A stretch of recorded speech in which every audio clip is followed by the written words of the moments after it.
software que tiene base en Inglaterra o Reino Unido. Está por cumplir 50 años en el mercado y por lo general su foco siempre fue el territorio europeo, la parte de Medio Oriente, Asia, pero a raíz de que en el 2017 compró el portafolio de software de Hewlett Packard Enterprise o de HPE, tomó más relevancia el posicionarlo como fabricante en el continente americano. Y de ahí es que queremos precisamente trasladar algo de la experiencia que tiene Micro Focus en lo que sería ayudar a las empresas en Europa a cumplir con regulaciones como la GDPR o la GDPR, que sería el Reglamento General de Protección de Datos. Nuestra ley está basada, se podría decir, en gran parte en lo que nos dice la GDPR. Entonces, lo que queremos, como les digo, es a través de las soluciones, la experiencia y el conocimiento que ha desarrollado Micro Focus en todo este tiempo y especialmente en ayudar a las empresas en cumplir con regulaciones de protección de datos, ahora mapeado a lo que nos pide en Ecuador esto, ¿no? Y es por eso que, por ejemplo, tanto Forrester como Gartner, que son firmas o consultoras que hacen investigación de mercado respecto a cuáles son las mejores soluciones en categorías, por ejemplo, de análisis de archivos, protección de datos o descubrimiento de datos, Micro Focus está considerado como líder en dichos cuadrantes, ¿no? O en dichas categorías. Como un resumen muy breve, abstrayendo los puntos principales que mencionó Santi Acurio hace un momento, sabemos que esta ley se aprobó para proteger la privacidad de las personas. Sin embargo, es importante entender que las personas no es únicamente los usuarios, por ejemplo, finales o externos o nuestros clientes, sino que también el alcance está asociado a los colaboradores o a las personas que trabajan para el banco. Entonces, esto nada más para que lo tomemos en cuenta de que no es únicamente para un ámbito externo, sino también para un alcance interno el tema de lo que pide la ley. Adicionalmente, buscamos reducir la complejidad de las organizaciones para que trabajen con esta información personal, bien sea de los clientes o sus usuarios internos. En otras palabras, lo que vamos a ayudar es a que se identifique en primer lugar dónde está almacenada la información que ustedes consideran como personal, acorde a lo que la ley nos pide, y a continuación, cómo vamos a proteger esa información. Y para proteger la información, pues hay varias estrategias, varias, se podría decir, alternativas referentes a lo que mencionaba, por ejemplo, Douglas, de lo que sería el concepto de la anonimización o la pseudonimización, que ya los vamos a ver más adelante, ¿no? Adicionalmente, se propone que las empresas adopten un concepto denominado privacidad por diseño. Esto quiere decir que en lo posible la mejor estrategia o la mejor práctica a nivel mundial para proteger un dato es hacerlo desde que se origina. Es decir, desde que nosotros, por ejemplo, vamos a guardar un dato o recibimos un dato personal de alguien, al momento que lo vamos a almacenar y ya lo deberíamos proteger. ¿Con qué idea? Con la idea de que a continuación o en un futuro únicamente las personas, en este caso, o procesos de negocio o aplicaciones que tienen que, por consentimiento del propietario del dato, verlo en claro, sean quienes lo hacen. El resto de personas, el resto de aplicaciones, el resto de herramientas van a siempre ver el dato propio. Eso es el concepto de privacidad por diseño, ¿no? Que sería lo ideal. Y adicionalmente, pues, acompañar a demostrar el hecho de que cuando alguien termine una relación con el banco, pues, si lo solicita y fuera justamente de todos los consentimientos o lo que dice la ley, él tiene, por ejemplo, el derecho de solicitar que se borre su información, ¿cómo podemos demostrar que lo estamos haciendo, no? Y esto no solo ante esta persona, sino ante, por ejemplo, cuando ya existe el ente regulador o cuando seamos sujetos a un tema de litigio o cosas por el estilo, ¿sí?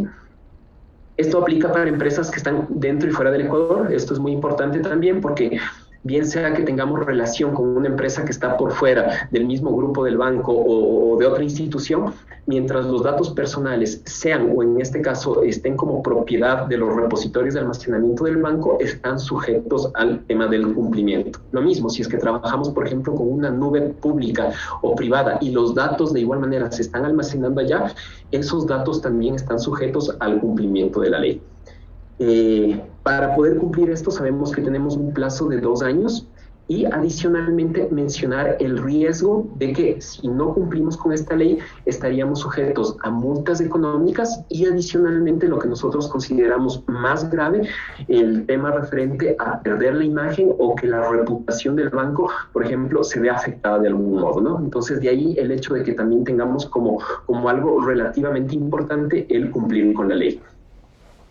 Otro punto muy importante a mencionar es que no únicamente los datos personales se almacenan en lo que se conoce como un repositorio estructurado o una base de datos, sino que también están, como vemos, inclusive en un volumen súper grande, del 80 al 90% de los datos personales podrían estar en repositorios no estructurados. ¿Qué es un repositorio no estructurado? Podrían ser los servidores de correo electrónico, podría ser un servidor de archivos desde el cual ustedes comparten información, como unas hojas de cálculo, como un documento, por ejemplo, PDF, o por ejemplo, inclusive en una red social se publique cierta información, etcétera, etcétera. ¿Sí? Entonces, el alcance es proteger estos datos no únicamente en repositorios estructurados, sino también en los no estructurados. Y lo que nosotros queremos dar como una referencia es los pasos a seguir para poder empezar con este cumplimiento de la ley. Y hemos dividido en dos partes, ¿no? La primera, que se podría decir que tiene que ver con el ámbito legal o con la parte de compliance, la parte de riesgos, o lo que yo denomino poner la casa en orden, que se refiere a que inicialmente tenemos que socializar precisamente a todos los interesados o a todos los departamentos o a todas las personas que trabajan con datos personales en el banco, el alcance de la ley y adicionalmente las implicaciones de no cumplir con la misma, ¿sí? O cuáles serían los riesgos de no cumplir con la misma. A continuación, tomar en cuenta que las actividades relacionadas a protección de datos o los roles, o en este caso los retos que enfrenta este tema de la protección de datos, van a ser, en este caso, se podría decir, parte de una persona o un departamento. Si hablamos de un departamento, quiere decir que se va a formar una nueva área en las instituciones, pero si hablamos de que son instituciones más pequeñas, normalmente una persona, que típicamente puede ser el área de tecnología o el área de seguridad de la información, van a asumir estos roles o van a asumir estos retos asociados al tema de protección de datos. A continuación, se debe hacer una evaluación para saber si es que el banco conoce dónde están almacenados y en qué parte específicamente los datos personales. ¿Por qué? Porque después, a partir de eso, vamos a tener la seguridad de cómo proteger los mismos. Y estos dos puntos que son, a mi parecer, bastante claves desde el punto de vista de que si ya existe una política de protección de datos, debemos actualizarlo a lo que nos pide la ley. Y en caso de que no exista la misma, debemos empezar a formalizar esta política que a continuación nos permitirá, en base a la misma, automatizar a través de las herramientas que vamos a proponer los distintos puntos para estar dentro del cumplimiento de la ley.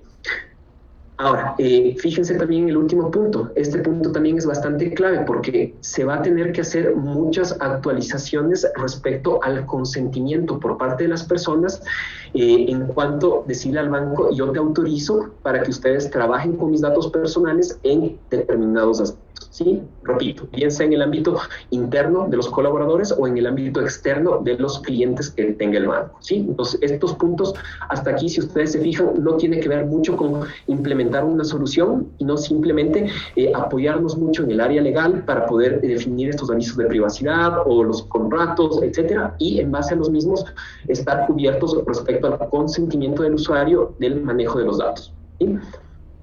Y en la parte tecnológica sería ya implementar las herramientas de cumplimiento que nos van a permitir hacer evaluaciones de impacto, implementar o automatizar estas políticas que previamente habíamos mencionado, bien sea para identificar infracciones de seguridad, para identificar durante qué tiempo se van a retener los datos, si es que hay que destruir los mismos, hacerlos de una manera segura.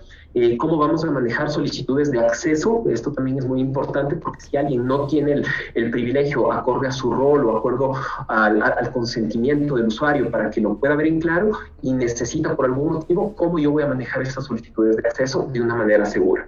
Y finalmente, hacer el mapeo del intercambio de datos que maneja la empresa hacia y desde terceros, en caso de que exista esta interacción con otras empresas. Y esos son los pasos que proponemos a seguir, que se van a ver resumidos en estos 5 pasos muy a breves rasgos, que tendrían que ver con, inicialmente, darle al banco la capacidad de que descubra dónde están estos datos personales, tanto en los repositorios estructurados como no estructurados, darle la visibilidad al banco para que pueda clasificar, priorizar, categorizar estos datos y en base a ello que pueda tomar una decisión de cómo los va a proteger.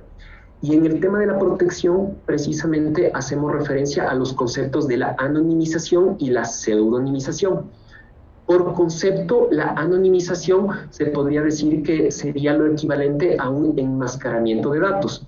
Y cuando normalmente se utiliza el concepto de la anonimización es cuando hablamos por lo general de ambientes no productivos, ambientes de desarrollo, ambientes de prueba, ambientes de certificación, ambientes de análisis de calidad, etcétera. ¿Por qué? Porque lo que buscamos es que del origen de datos del ambiente de producción extraer un subconjunto de datos, porque las buenas prácticas nos dicen que no deberíamos para temas de pruebas trabajar con el 100% de datos, sino que extraemos un subconjunto de datos que típicamente podría ser la información del último trimestre, del último año, etcétera. Sobre ese subconjunto de datos y previamente habiendo descubierto y confirmado cuáles son los datos personales, enmascaro esos datos.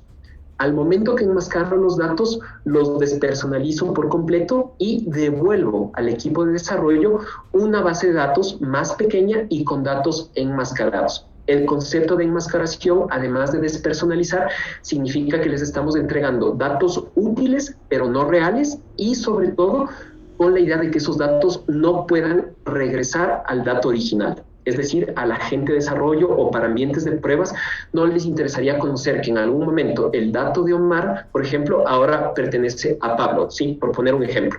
Ellos no deberían poder reversar el dato. Ese es el concepto de la anonimización. Versus el concepto de la pseudonimización, que es en ambientes productivos, cifrar el dato o tokenizar el dato, dependiendo de cuál sea el requerimiento, y al momento que hacemos un cifrado, permitimos que por regla de negocio o por consentimiento del usuario que es propietario del dato, se pueda descifrar este dato o presentarlo en claro en el momento que se requiera. Es decir, el dato sí es reversible al original. Y ese sería el concepto de protección, tanto para ambientes productivos como no productivos y tanto para repositorios estructurados como no estructurados.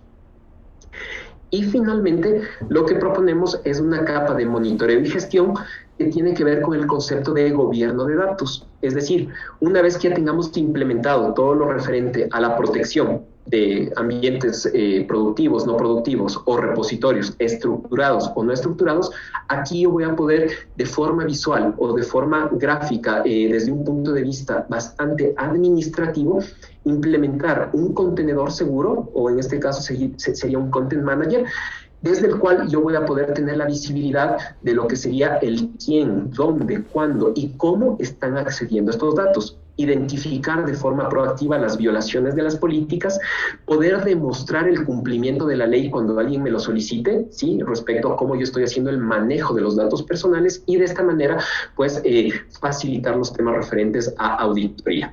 Si ustedes se fijan, en resumidas cuentas, es en esta diapositiva lo que hemos conversado, ¿no? Proteger en la parte inferior datos estructurados, en la parte superior datos no estructurados, hacer el tema de protegerlos en el repositorio de origen, que es la estrategia más segura que he mencionado. ¿Qué significa proteger en el lugar? Significa que si hablamos, por ejemplo, del ciclo de vida del dato, desde que creamos el dato, yo lo protejo. Al momento que protejo el dato, lo almaceno en el repositorio. Voy a poner el ejemplo de una base de datos ya de forma protegida. Esto no afecta en absoluto ni el performance, ni el desempeño de la base de datos, ni va a ocasionar un tema de lagging o retraso cuando hay una consulta, para nada. ¿Por qué? Porque el dato desde la aplicación lo estamos protegiendo y lo almacenamos protegido ya en el destino. En este caso sería la base de datos que pongo como ejemplo. Y finalmente, a través del gestor de contenidos o el Content Manager, yo aplico todo el tema referente a gobierno para poder clasificar datos, hacer la automatización de las políticas y tener una gestión de las mismas de manera proactiva. ¿Cómo voy, por ejemplo, a mover los datos en algún momento si es que yo así lo requiero para temas de migración, archiving, auditoría, o si finalmente tengo que destruir el dato, cómo lo hago de manera segura? ¿Cómo voy a remediar algún incumplimiento? ¿Por qué? Porque la remediación puede ser que algún dato personal no lo estoy protegiendo, bien sea en este lado o en este lado, y él lo que hace es integrar la protección donde se lo requiera para que el dato pueda estar protegido, ¿sí? Y prepararnos para temas de auditoría, ¿sí? Entonces, esto, muy en resumidas cuentas, es lo que nosotros proponemos, y para ya ir ejemplificando un poco el concepto de lo que sería el enmascaramiento, solo quería mencionar esto, ¿no? El enmascaramiento normalmente hay varias estrategias. Aquí voy a poner el ejemplo de lo que sería el hashing. El hashing es literalmente reemplazar parte del dato. Ojo, solo vamos a proteger el dato, ¿no? No hablo de proteger, por ejemplo, el origen totalmente, porque no tendría sentido y ahí sí voy a afectar el performance como tal de las aplicaciones. Solo el dato. Aquí pongo el ejemplo de una tarjeta de crédito o el número de una tarjeta de crédito. De los 16 dígitos, únicamente decidí enmascarar los 6 dígitos del centro, utilizando un hashing que preserve el formato. Es decir, sigo devolviendo los 6 dígitos y para la aplicación, para el usuario final, siguen siendo 16 dígitos.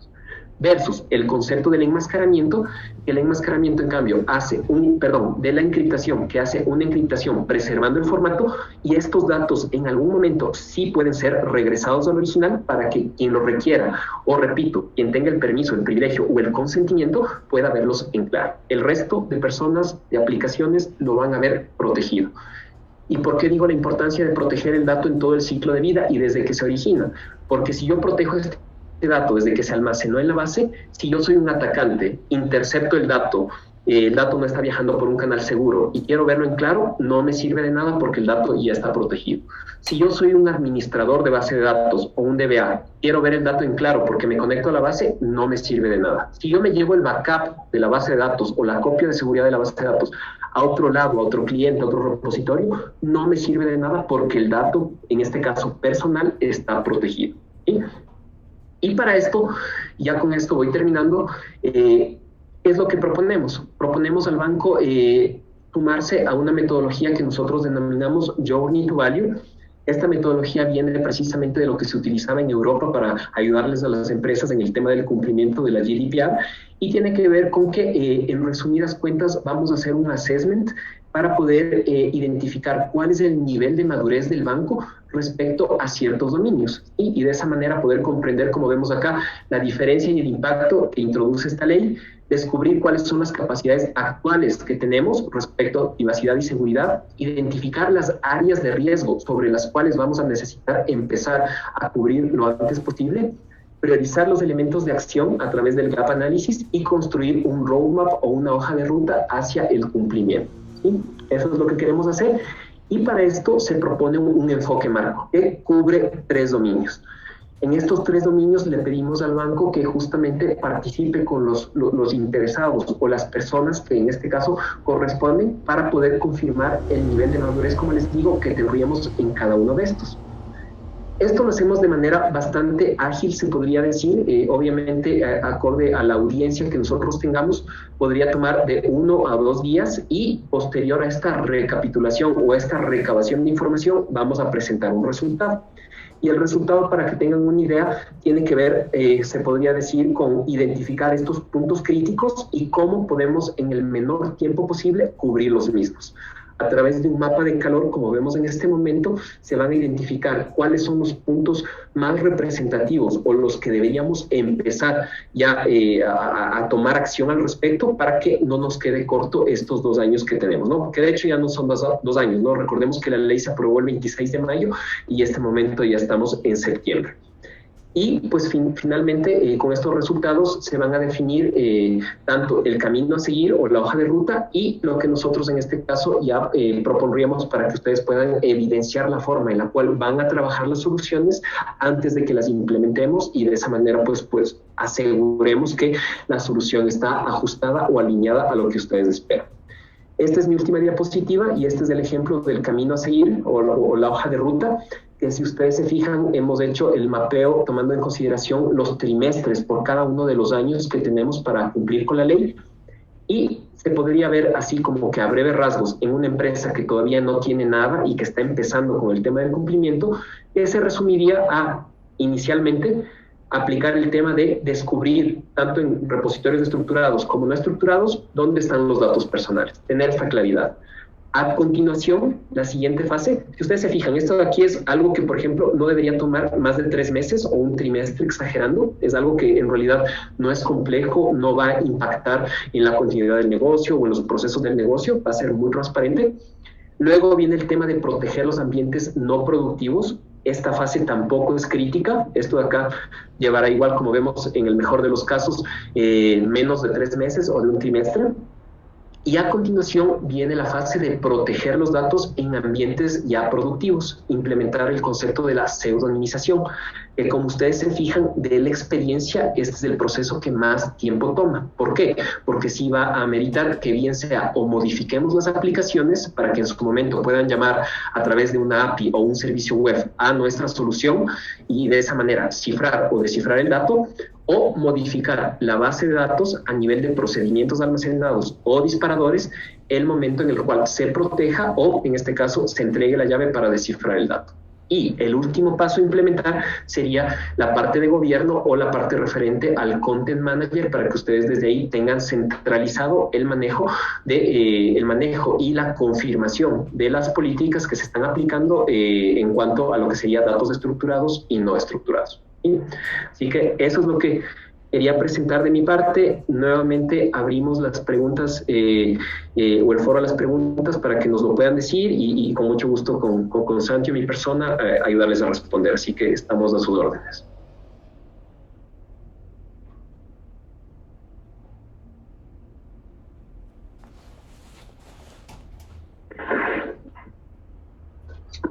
Hola, buenas tardes.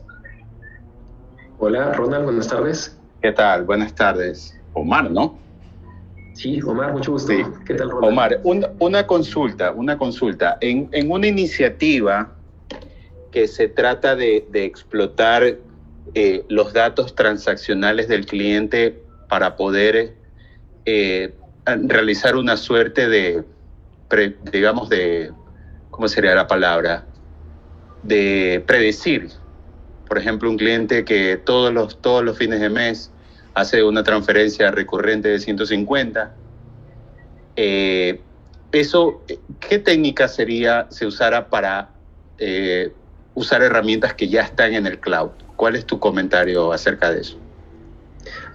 Ahí confírmame, Ronald, si entendí bien la pregunta. ¿Te refieres a que tú quieres seguir teniendo, por ejemplo, el comportamiento de un usuario determinado para identificar que este usuario en especial tiene ese comportamiento y me pregunta si es que, ¿cómo lo haría si es que tengo esto en una solución que está en la nube? ¿Te refieres a eso? Correctísimo. Sí, predicción de transacciones, digamos, ¿no? Yo basado en un análisis, digamos, de la data del cliente, con la capacidad de predecir en ese, digamos, hay herramientas para eso, ¿no? Pero al tratar de exponer el dato a estas herramientas, ¿qué técnica se usaría ahí? Basados en esto. De acuerdo, muchas gracias por la pregunta, Ronald. Ahí tienes algunas alternativas. La alternativa que siempre recomendamos o la que primero recomendamos tiene que ver con el hecho de proteger el dato desde el origen. ¿Qué significa desde el origen? Que tú, por ejemplo, para poder hacer estas predicciones, seguramente consumes estos datos de otro repositorio de datos. Entonces, si es que abordamos esta estrategia desde un inicio, el dato que ya está protegido inicialmente, por así decirlo, al momento que tú lo consumas, sigue estando protegido el dato. Y para ti debería ser totalmente transparente. Algo similar, o haciendo la analogía con, por ejemplo, departamentos de marketing o departamentos de BI o de inteligencia de negocios, es exactamente lo mismo. El dato que ellos manejan va a ser despersonalizado y debería venir del origen ya despersonalizado. Esa sería la estrategia más segura. Ahora, digamos que no podemos por algún motivo desde el origen ya proteger el dato. Lo que se haría es utilizar la técnica de utilizar un proxy, que sería otro modelo. El proxy significa que antes de que tú consumas el dato, tiene que pasar por este proxy. Y tú vas a poner las reglas para que cualquier dato identificado como personal que pase por este proxy tiene que ser sujeto, bien sea un tema de anonimización, si va a datos de pruebas o datos de desarrollo, o de pseudonimización, si va para un tema de producción o de datos que tú justamente quieres para estimar de forma real, por así decirlo. Entonces, la estrategia debería ser cualquiera de las dos. Ahora, También hay otra alternativa, esta no la recomiendo mucho porque es bastante insegura desde el punto de vista de que el dato sigue todavía estando en claro, pero tú únicamente en la capa de presentación lo vas a poder enmascarar. O sea, y ahí sería literalmente un concepto de enmascarar, independiente de si es que es productivo o no productivo el ambiente. Pero ahí sería una estrategia a nivel de base de datos exclusivamente, pero repito, el dato en realidad no está protegido, simplemente es un enmascaramiento que le estás haciendo. No sé si ahí pude responder tu inquietud, Ronald. Sí, muchas gracias por la información. No, a ti, muchas gracias. Ahí Hola, cualquier Omar. inquietud adicional, con todo gusto, por favor. Hola Omar, ¿cómo estás? Te habla Kira, ¿cómo anda? Hola, Kira, qué gusto nuevamente, ¿cómo está? Muy bien, yo manejo la parte de marketing e innovación y uso muchos datos provenientes de las redes sociales, provenientes de externos. A veces esos datos no entran a la organización, sino que yo hago campañas, por ejemplo, valiéndome de las redes que tienen datos y puedo hacer ofertas de producto a personas que están allí. Esta protección de datos es responsabilidad del proveedor de la red o yo tengo que tomar acciones sobre ese tema. Gracias por la pregunta, Kira. Yo creo que ahí tal vez tú, Santi y Acurio, me puedes dar una manito respondiendo porque hay que tomar mucho en cuenta cuáles son las excepciones de la ley respecto a los datos personales, ¿no? Entonces ahí más bien tú, Santi, cuéntanos un poquito, por favor. Sí, a ver, ahí hay que ver cómo tú obtienes esos datos, o sea, básicamente cómo tú obtienes los datos. Entonces, si tú utilizas una técnica de web scraping y no tienes la autorización de las personas, en este caso, para tratar esos datos, podría estar infringiendo la ley de protección de datos personales, por un lado. Eso puede generar responsabilidad administrativa o responsabilidad civil, si es que hay una imposición de una multa, y puede ser también llegar a un tema de responsabilidad penal, porque eso está tipificado como infracción en el artículo 178 y el 219 del Código Orgánico Integral Penal. Pues hay que tener bien el origen de los datos y tener la legitimidad de poder tratarlos, sea por un contrato o sea por disposición legal.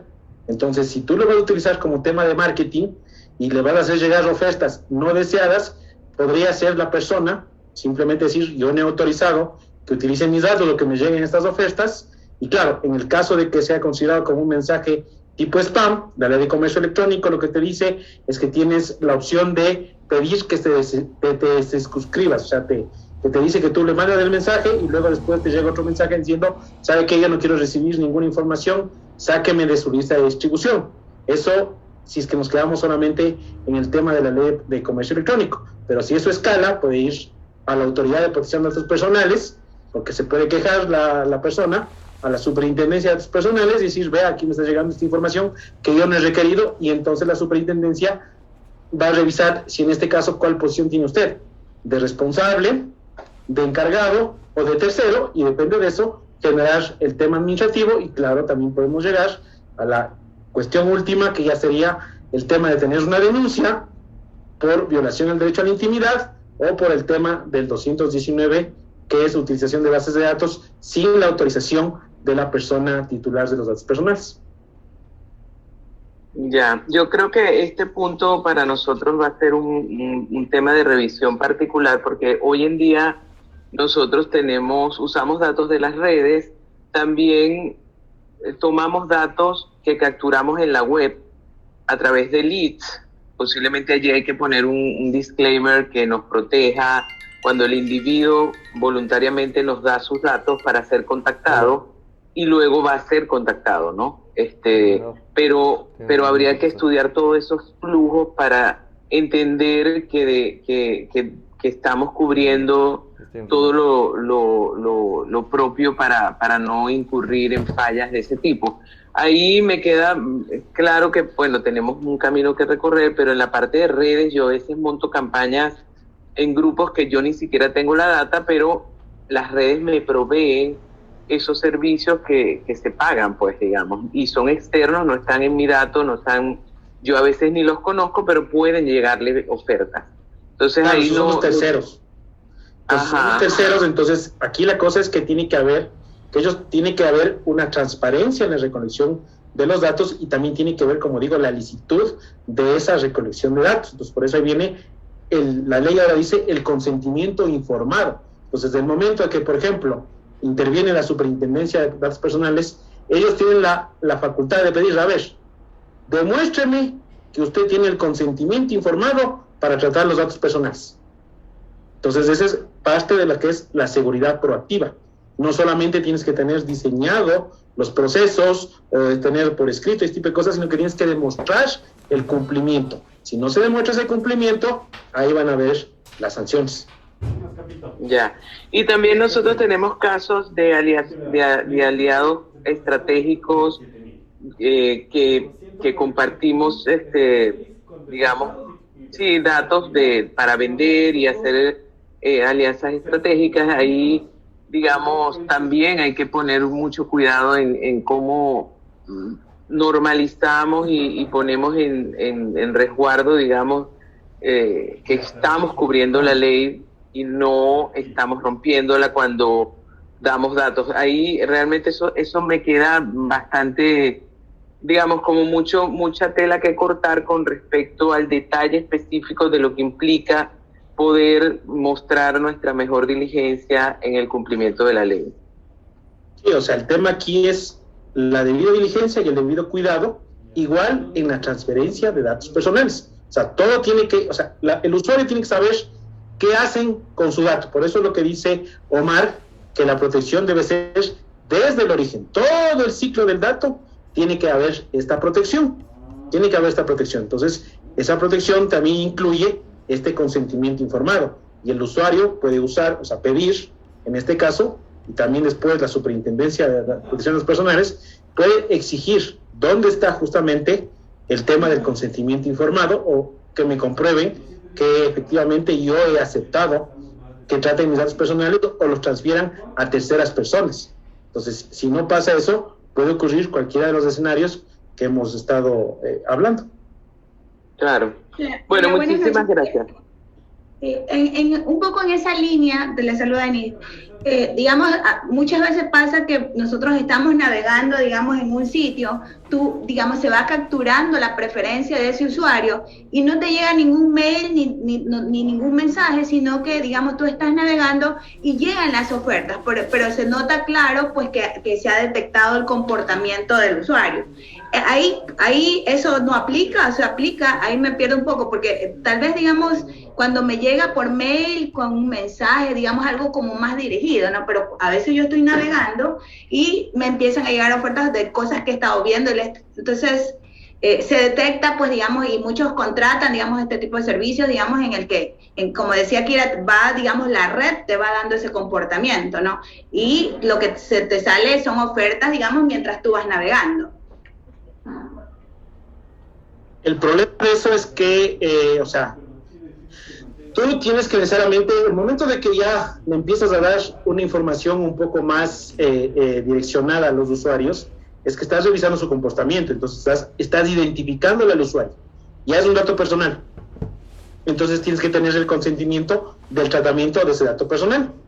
Entonces ahí esas prácticas van a tener que cambiar, porque van a tener, o sea, desde ahorita, ya con la vigencia de la ley desde mayo, pueden ser consideradas como ilegales si no tienes tu consentimiento. Entonces hay que redefinir el tema de los servicios. O sea, el impacto que tiene ahora esto de la protección de datos personales es un impacto que, como dijo Omar, no se va a ver en este momento, porque hasta este momento no tenemos superintendencia de datos personales y tampoco se pueden, en este caso, cobrar las multas por las infracciones que se encuentran en la ley de protección de datos personales. Pero esto, claro, el 2023 va a cambiar. El 2023 va a cambiar. Y entonces ahí sí ya van a empezar a generar. Entonces, por ejemplo, vean ahorita a WhatsApp. En Europa ya le pusieron 299 millones de dólares por el tema de los datos que le pasaba WhatsApp a Facebook, sin tener la autorización de los usuarios. Entonces, puede pasar lo mismo acá. Entonces, hay que tener cuidado con esas herramientas, porque eso te está revelando, ¿no es cierto? Está revelando el comportamiento y está identificando a una persona en particular, que por eso se despliegan los avisos en ese sentido. Entonces eso también va a generar, ahora, claro, aquí viene la aplicación extraterritorial de la ley. La ley nuestra, en este caso, es basada en el reglamento de protección de datos europeo, PA. casi, o sea, se aplica en toda Europa. Entonces, si quieres hacer negocios con Europa y ahora se quiere hacer negocios con Ecuador, tienes que respetar la ley de protección de datos personales. Otro estándar tienen, por ejemplo, en Estados Unidos y otro estándar tienen, por ejemplo, en China. Cambian las formas de hacer los negocios, pero necesariamente eso hay que pensarlo porque en el futuro puede generar un tema de responsabilidad. Tan buenas las preguntas. Muchas gracias. Es que están gentes de todos los levels. Igual pues DataFaz. Son otras preguntas las que hacen ellos. No son de la ¿Alguna pregunta adicional que por favor nos puedan comentar? Sí, buenas noches. Doctor Acurio, buenas noches. Buenas noches, dime Diana. Doctor, como usted conoce, pues siempre hemos tenido los bancos, la banca, pues una obligación de sigilo bancario, ¿ya? En virtud de esta ley ya expedida en mayo, ¿cuál es mayor protección o la relevancia de esta ley versus el sigilo bancario que siempre lo hemos tenido? Nosotros siempre hemos protegido los datos de nuestros clientes. Esto va más allá, ¿verdad? Entonces, ¿cuál sería el espectro mayor? Ya no estamos hablando solo del sigilo bancario. A ver, en el tema del sigilo bancario es básicamente la relación que tiene la información que ustedes manejan. O sea, esa la puede conocer el cliente, ¿no es cierto? Pero no la puede conocer terceras personas ajenos a la relación, en este caso contractual, que mantiene el cliente con el banco. Esa es justamente la financiera. Entonces, el sigilo bancario va a proteger esa información de terceras personas ajenas a esa relación contractual. Entonces, las excepciones del bancario son, en este caso, la orden de autoridad competente, que puede ser una petición de fiscalía o una petición de un juez. En el caso de datos personales, ¿no es cierto?, se compatibiliza con el tema del sigilo. Pero entonces los datos personales, como dice Omar, hay las dos relaciones, tanto ustedes con sus clientes como con su personal que trabaja dentro del banco. Entonces la protección ahí va en esos dos sentidos. El tema del sigilo complementa la protección de datos personales. Entonces es simplemente un nivel mayor de protección al que ya tenían frente al tema del sigilo bancario.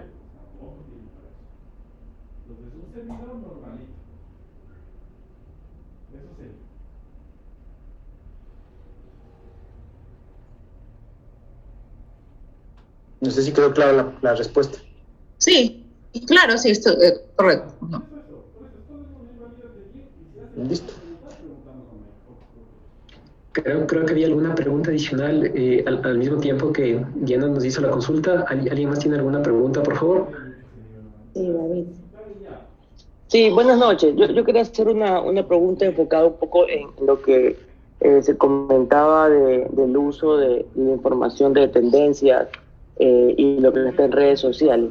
Basado en la experiencia de ustedes, ¿cómo han procedido estas empresas en otros países en donde ya está la ley ahorita implementada? Porque claro, hoy es como tener la llave abierta y con esta nueva ley es cerrarla mucho. ¿Cuál es ese punto medio y cómo lo han resuelto las empresas en otros países? Sí, ahí nos vemos mañana para revisar.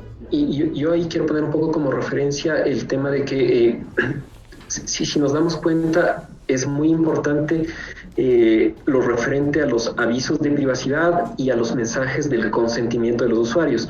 Solo por poner un ejemplo o una analogía con lo que seguramente se han dado cuenta que al ingresar a la mayoría de sitios web hay un mensaje que nos dice si es que aceptamos las cookies o no. Entonces, hago esa referencia porque los avisos de privacidad muchas veces, inclusive he visto que ya en algunas sesiones, por ejemplo, con otros países, similar a la que tenemos ahorita de Zoom o vía otro medio como Teams, etcétera, automáticamente aparece, por ejemplo, ya arriba un mensaje en el que dice: usted está consintiendo que esta sesión se está siendo grabada y se van a utilizar sus datos, etcétera, etcétera, ¿no? Entonces, hago estas referencias nada más para mencionar que dependiendo del caso, siempre y cuando haya habido algún aviso de privacidad o algo, idealmente que el usuario lo haya leído, pero así no lo haya leído, pero si él dio su consentimiento, de cierto modo es lo que les respalda a estas empresas para poder compartir esa información. Ahora, como decía Santi Acurio, si es que al momento de demostrar eso no existe ese consentimiento, pues ahí sí estarían en el incumplimiento de la ley. Todo en realidad va a depender de que tengamos el consentimiento. Si no hay el consentimiento, el dato necesariamente tiene que ser despersonalizado para evitar estar en incumplimiento.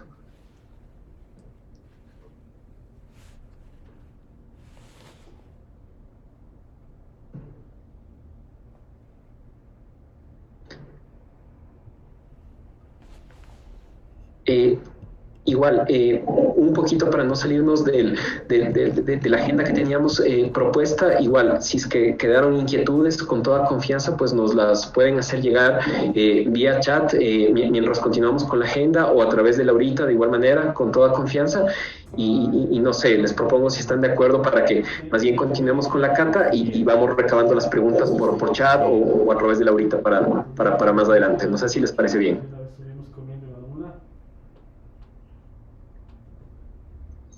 Sí, claro que sí. Muchísimas gracias, Omar, y sobre todo por esta interacción que se genera por cada una de las consultas o digamos que dudas que podamos tener al interior. Recuerden que nosotros vamos a hacer un roadmap, un ejercicio de poder identificar cuál es nuestro estado de madurez, porque tampoco como institución financiera no es que no tenemos nada, tenemos muchos controles desde el ámbito de seguridad, pero la idea es identificar con este enfoque de ley de protección de datos qué nos hace falta y cuáles son esas cosas que nosotros tengamos que cubrir. Avancemos con la agenda. Yo creo que todos estamos listos para poder compartir más allá de este tema de la ley de protección de datos, que a veces nos genera mucha incertidumbre, pero sí creo pues que podemos avanzar. Y si tenemos alguna consulta adicional, no duden en hacérnosla llegar, y obviamente pues en los relevamientos que vamos a tener para el roadmap, esto nos va a dar mucho más alcance y cobertura de lo que tenemos que cubrir en cuanto a controles de seguridad o de procesos o legales que tengamos que nosotros abordar. Como lo mencionó Omar, este tema de la ley no es un tema que vamos a hacerlo de hoy para mañana. Tenemos 24 meses, pero tampoco nos podemos quedar a esperar cubrir alguna cosa, sino ya prontamente identificar lo que nos hace falta. Muchísimas gracias también por estar en este momento. Sé que es viernes, un poco complicado, pero avancemos. Bien, perfecto. Bueno, avancemos entonces. Ahora vamos a